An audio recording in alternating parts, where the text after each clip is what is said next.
Lantaran tidak memiliki izin resmi, 2 ekor penyu hijau disita oleh jajaran Polsek kawasan Laut Padang Bay Karangasem.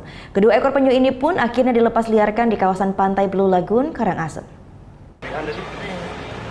Rabu siang, jajaran Polsek Laut Padang Bay bersama Balai Konservasi Sumber Daya Alam BKSDA melepas liarkan 2 ekor penyu hijau di kawasan pantai Blue Lagoon, Karangasem.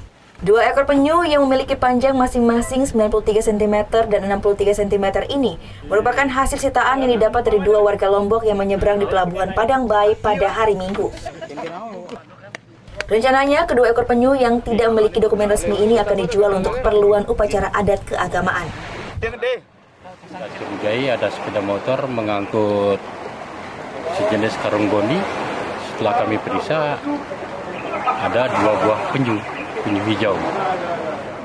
Dan setelah kami interogasi pada mereka, mengatakan bahwa itu keperluan upacara agama, tetapi tidak dilengkapi dengan rekomendasi dari PHDI maupun dari Indonesia Adatnya.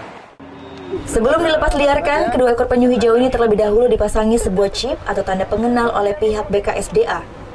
Hal ini bertujuan untuk memudahkan petugas dalam memonitor keberadaan penyu di habitat aslinya.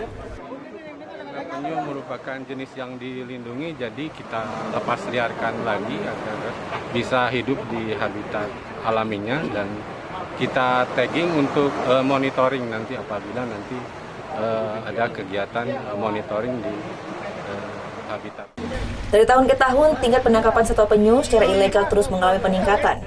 Padahal keberadaan satwa ini telah dinyatakan sebagai salah satu hewan yang dilindungi.